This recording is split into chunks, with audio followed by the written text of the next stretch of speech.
आता डिटर्मिनंट काय असतात तर डिटर्मिनंट म्हणजे दोन हे तुम्हाला दिलेले असतात कॉलम ए बी आणि सी डी. आता याला काय म्हटलं जातं डिटर्मिनंट म्हटलं जातं. ए बी सी डी म्हणजे यालाच मराठीमध्ये निश्चयक म्हटलं जातं. आता हे जे डिटर्मिनंट आहे निश्चयक आहे यांची किंमत आता इथं काय आहे एक कॉलम आहे दुसरा दोन कॉलम आहे पहिली रो आणि दुसरी रो. ज्याच्यामध्ये दोन रो आणि दोन कॉलम असतात त्याची डिग्री काय असते 2 असते. किती असते 2.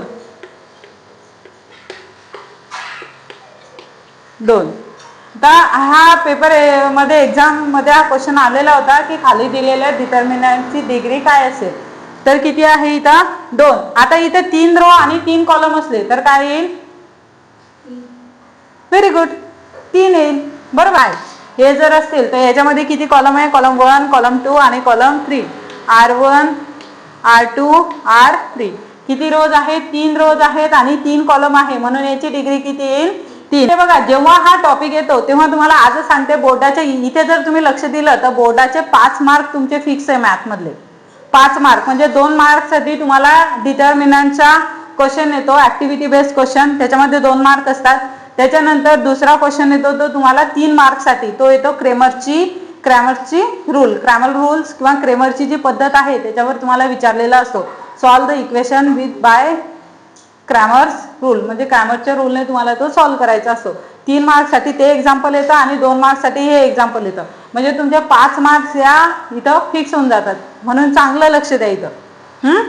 आता हा अशा पद्धतीचा ऍक्टिव्हिटी बेस्ड क्वेश्चन असतो. ऍक्टिव्हिटी बेस्ड क्वेश्चन मध्ये आता याच्यामध्ये काय करावं लागतं याच्यामध्ये काहीच नाही एकदम सोपा प्रश्न आहे एकदम सोपं लहान लेकरासारखं काम येतं. इथं काय करायचं यांचा तिरकस गुणाकार करायचा आहे. काय करायचं फक्त तिरकस गुणाकार करायचं. 2 बॉक्स घ्यायचा पहिला एक बॉक्स वजा दुसरा एक बॉक्स पहिला कंस वजा दुसरा कंस. तर पहिल्या कंसात काय घ्यायचं मग 3 गुणेला 5 3 गुणेला 5 वजा दुसऱ्या कंसात 2 गुणेला 4 2 मल्टिप्लाय बाय 4. आता इथं काय 3 5 15 वजा 4 दुने 8 15तून 8 गेले किती राहिले 15 मायनस 1 किती राहिले 7. काय उत्तर आलं 7. एक्झाम्पल आहे एकदम सोपी आहे 2 मार्क्ससाठी विचारले जाऊ शकतात असे एक्झाम्पल आहे याच्यामधलाच एखादं एक्झाम्पल येतं. आता इथे काय करायचं आहे फक्त तिरकस गुणाकार करायचा आहे.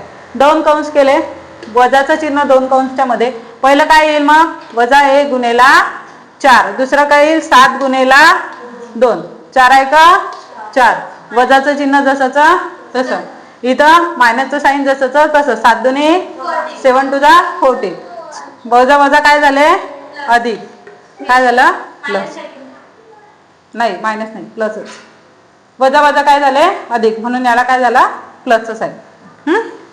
आता तिसरं सॉरी इकडे घेऊ आपण इथे. आता इथे सुद्धा काय करायचं आपल्याला तिरकस गुणाकार पहिला कंस दुसरा कंस वजा पहिला कंस दुसरा कंस 5 मल्टिप्लाय बाय 0 इथे काय येईल 7 मल्टिप्लाय सॉरी बरं वजा वजा हे चिन्ह आलं वजाचं.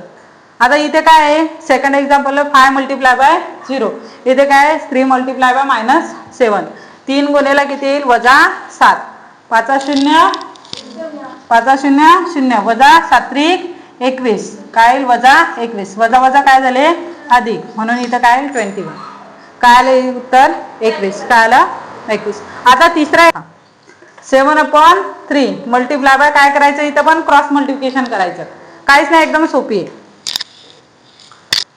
7 मल्टिप्लाय बाय 3 इथं काय 1/2 मायनस काय 5/3 मल्टिप्लाय बाय 3/2. आता जेव्हा मल्टिप्लिकेशन असतं तेव्हा काही स्थान घ्यायचं नाही वरच्यांचा गुणाकार वरच्यांसोबत करायचा खालच्यांचा गुणाकार खालच्यांसोबत यांचा गुणाकार वेगळा यांचा गुणाकार वेगळा यांचा गुणाकार वरती वरच्यांसोबत खालचा गुणाकार खालच्यांसोबत.